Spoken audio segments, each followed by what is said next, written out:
deadlifts. We're going to create a checklist for the deadlift, and we often do this movement on both strength and conditioning days.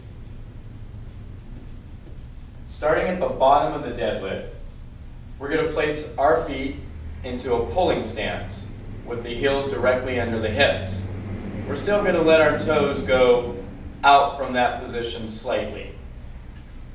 So at the bottom of the deadlift, you're going to notice that unlike the squat, I want my hips to stay higher than my knees. I'm also going to let my chest point more towards the floor than in an air squat. So this is a great starting position. Also notice that my neck is neutral, not pointed up at the wall.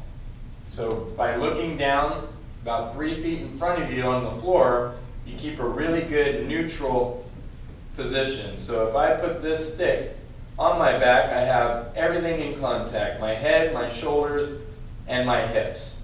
If I were to pull my head up, it would pull the bar away. If I were to look down, now I have a teeter point. So we're just going to try and maintain that good angle to the floor. So with this criteria met, and different body types will look a little different, but all the criteria will be the same. So with this met, the way I'm going to deadlift the weight from the floor is I'm going to rise with the hips and the shoulders at the same time. So as soon as the bar crosses my knee, all I want to do is pull the bar to the hip and stand up. Some things that we see common are a squatty starting position. So now my hips are lower or parallel with my knee. And all that's going to happen is you're going to have wasted movement or extra movement to get to the correct position anyway. You're not going to be able to pull the bar up over your knee.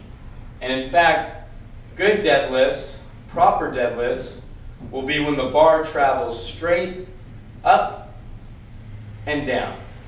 No deviation from the path of the bar. We'll always say, move yourself around the bar, not the opposite.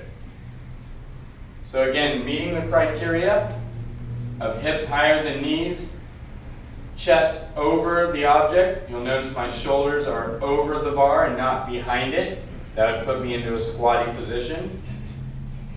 I'm going to be active by pulling my shoulders back, engaging my lumbar, tightening down my midline. All the same things are true from the earlier squat video. So typically, when the bar's on the floor or the object's on the floor in a standard height, about shin height, or if it's a kettlebell, the handle will be right about the middle of the shin as well. We're going to start organizing or getting tight up top. So we're going to draw the midline in, pull the shoulders back, and move those hips back and down until the object is reached. Now I'm going to stay in good neutral position. The hips and shoulders will rise together until the object goes beyond the knees. And now I'm just going to pull the object to the hip and stand up straight. There's no need to arch or shrug at the top of a deadlift. We just want to maintain our neutral spine, our good braced position in our torso.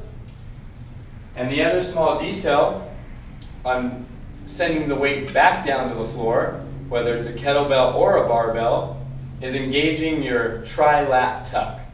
So you have triceps and lat muscles that make a nice triangle when pulled back. So you'll notice improper deadlifting, sending the weight to the floor, is when the knees bend first. Now the only thing the bar can do is move around my body.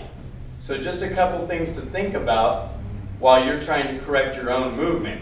Am I moving the bar around me, or am I moving myself around the bar? So with the tri-lat tuck engaged, I can rock my hips back and keep the bar in my lap in essence. If I were to go passive with the tri-lat tuck, the bar would swing away. Now, the bar is still not moving straight up and down because we started with the bar at the shins, cutting off our feet by half. So if I let the trilat tuck go and then start to send the bar down, the bar will pull me out of position.